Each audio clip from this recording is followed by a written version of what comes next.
ভিডিঅ'টোৰ মাজলৈ আহিছোঁ। 10 টকীয়া দুটা মেৰিগ'ল্ড বিস্কুট ল'লোঁ, এটা অন্নপূৰ্ণা ঘিউ ল'লোঁ আৰু 200 গ্ৰামৰ এটা গাখীৰৰ পেকেট ল'লোঁ আৰু চেনি 3-4 চামুচমান দিব লাগিব।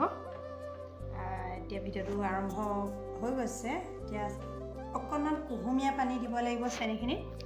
অকণমান কুহুমীয়া পানী দি চেনিটো গলাই ল'ব লাগিব। অলপ গৰমেই হ'ব পানীটো গুলি লৈ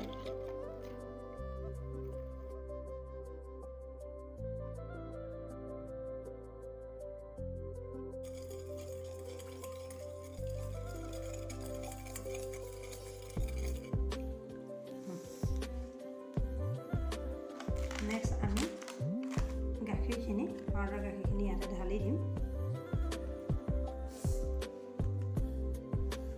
ইয়াতে অন্নপূৰ্ণা ঘিউ অলপ দি দিছোঁ, গোটেইটো নিদিলেও হ'ব, কম পৰিমাণে হ'লেও দিব লাগিব। যিহেতু বটলটো সৰু চামুচখন বনাবলৈ সিহঁতে আছে, এনেকৈ উলিয়াই দিছোঁ। ইয়াৰ পিছতে আমি এতিয়া মিক্স কৰিব লাগিব। গাখীৰ, ঘিউ আৰু মেৰিগ'ল্ড বিস্কুট ভালদৰে মিক্স কৰিব লাগিব।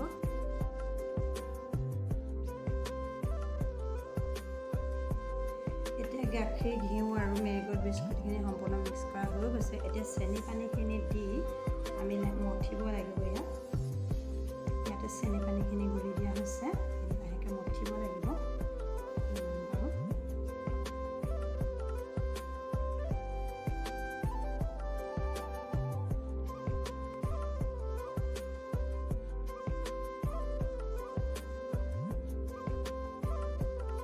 এতিয়া আমি মঠি হৈ গ'ল। এতিয়া আমি নিৰ্দিষ্ট এটা চাইজত লওঁ।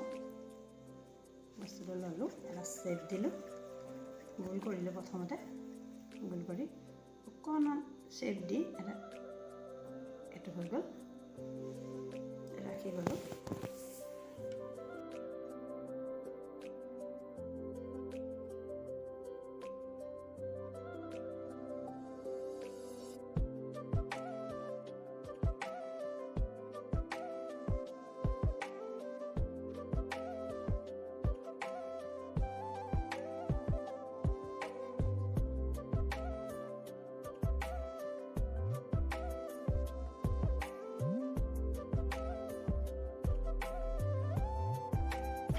প্ৰিয় বন্ধু বান্ধৱীসকল, আপোনালোকে যদি মোৰ ভিডিঅ'টো চাই ভাল পালে লাইক কমেণ্ট কৰিব আৰু নতুন নতুন ভিডিঅ' পাবৰ বাবে মোৰ চেনেলটো ছাবস্ক্ৰাইব কৰিবলৈ নাপাহৰিব।